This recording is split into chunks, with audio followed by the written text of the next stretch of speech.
రాబోయే ఎన్నికల్లో వైసీపీ ప్రభుత్వానికి చరమగీతం పాడతారని, ఎన్డీఏ ప్రభుత్వం ఏర్పాటు చేస్తారని బీజేపీ రాష్ట్ర అధికార ప్రతినిధి భానుప్రకాష్ రెడ్డి తెలిపారు.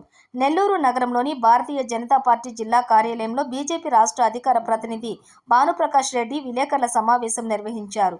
ఈ సందర్భంగా ఆయన మాట్లాడుతూ మే 13న జరగనున్న ఎన్నికలలో సైకో పరిపాలనకు స్వస్తి పలుకుతూ సైకిల్ పాలనకు ప్రజలు స్వాగతం పలకటం జరుగుతుందన్నారు.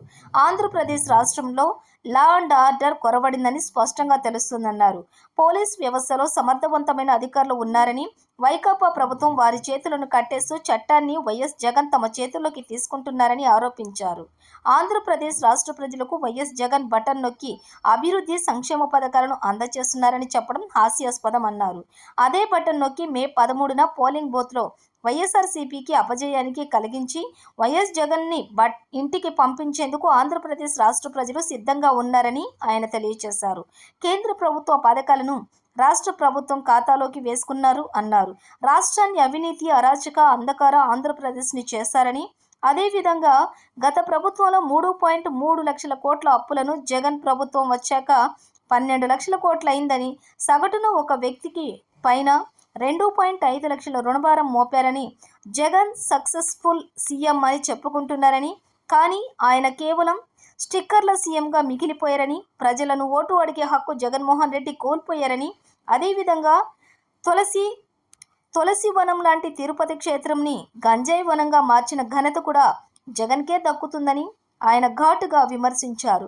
రాష్ట్రంలో అధికారంలోకి రాబోయేది ఎన్డీఏ కూటమిని ఆయన తెలియజేశారు. ఆంధ్రప్రదేశ్ ముఖ్యమంత్రి ఒక సక్సెస్ఫుల్ సీఎం కాదు. ఆంధ్రప్రదేశ్ జగన్మోహన్ రెడ్డి గారు ఒక సక్సెస్ఫుల్ సీఎం కాదు, ఒక స్టిక్కర్ సీఎం. కేంద్ర ప్రభుత్వం ఇచ్చినటువంటి పథకాలని పేరు మార్చి, దారి మార్చి, తన పథకాలుగా చెప్పుకొని ఒక సక్సెస్ఫుల్ సీఎంగా కాకుండా ఇంటి గోడలపై స్టిక్కర్ సీఎంగా మిగిలిపోయారు. మా నరేంద్ర మోడీ గారు చూడండి, కాశ్మీర్ నుంచి కన్యాకుమారి వరకు, అటక్ నుంచి కటక్ వరకు దాదాపు 130 కోట్ల భారతీయుల గుండెల్లో ఉన్నాడు. అది సక్సెస్ఫుల్ పిఎం అంటే. ఒక సమర్థ ప్రధాని, క్యారెక్టర్, క్యాలిబర్, కెపాసిటీ ఉన్నటువంటి వ్యక్తి చేతుల్లో అధికారం ఉంటే ఏ విధంగా దేశం ముందుకు పోతుందో ఆ విధంగా చేసి చూపించారు నరేంద్ర మోడీ గారు. కాబట్టి రాబో రోజుల్లో కేంద్రంలో తిరిగి నరేంద్ర మోడీ గారి నాయకత్వంలో భారతీయ జనతా పార్టీ ఎన్డీఏ గెలవబోతున్నాం. ఆంధ్రప్రదేశ్లో కూడా ఎన్డీఏ అధికారంలోకి రాబోతోంది.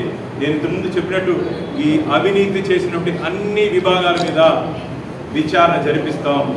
ఆ విచారణలో పాత్రదారులు, సూత్రధారులు, లబ్ధిదారులు, లబ్ధిదారులు వేరే ఉంటారు, చేసేవారు వేరుంటారు, చేయించేవారు వేరుంటారు, డబ్బు తీసుకునే వాళ్ళు వేరుంటారు. ఎవరిని వదిలిపెట్టే ప్రసక్తి లేదు. అందరి మీద చట్టరీత్యా చర్యలు తీసుకుంటాం. అంతేకాకుండా అధికారులు కూడా భారతీయ జనతా పార్టీ హెచ్చరిక చేస్తూ ఉంటారు. మీరు అధికారులు అధికార పార్టీ పక్షాన కాకుండా ప్రజల పక్షాన నిలబడండి. ఇప్పటికే దాదాపు ఆంధ్రప్రదేశ్లో 4 ఐఏఎస్ అధికారులు ఎన్నికల విధుల నుంచి తప్పించడం జరిగింది. 7 మంది ఐపీఎస్ అధికారులని ఎన్నికల విధుల నుంచి తప్పించడం జరిగింది. ఇంకా చాలామంది ఎన్నికల నోటిఫికేషన్ వచ్చిన తర్వాత ఇంకా టైం ఉంది. ఎన్నికలు జరిగేంత లోపల చాలామంది అధికారులని ఎన్నికల విధుల నుంచి పక్కన పెట్టబోతున్నారు. ఎందుకంటే వారి మీద అందరి మీద ఫిర్యాదు మేము జిల్లా వ్యాప్తంగా మేము తీసుకుంటున్నాం. ఎవరెవరు అధికార పార్టీకి ఇప్పటికి కూడా సహాయ సహకారాలు అందిస్తున్నారు వారందరి మీద కఠిన చర్యలు తీసుకుంటామని చెప్పి తెలియజేస్తూ మళ్ళీ జగన్మోహన్ రెడ్డి అని అనకొండ నుంచి ఆంధ్రప్రదేశ్ ప్రజల్ని కాపాడండి అని చెప్పి భారతీయ జనతా పార్టీ ఆంధ్రప్రదేశ్ ప్రజలు కోరుకుంటాం.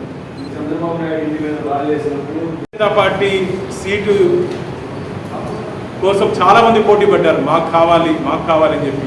ఆ విధంగా దాదాపు 10-15 మంది పోటీ పడితే దాంట్లో కేంద్ర పార్లమెంటరీ బోర్డు నిర్ణయం చేసి అభ్యర్థిని పంపించిందే తప్ప ఆ సంస్కృతి సాంప్రదాయం ఎవరు విమర్శించారో ఆ పార్టీలో ఉంటుందేమో కానీ భారతీయ జనతా పార్టీని 10 సంవత్సరాలు మీకు అర్థమైపోయిండాలి.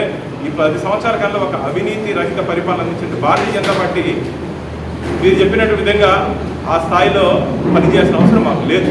కాబట్టి సమర్థమైనటువంటి నాయకత్వంలో మేము పనిచేస్తున్నాం.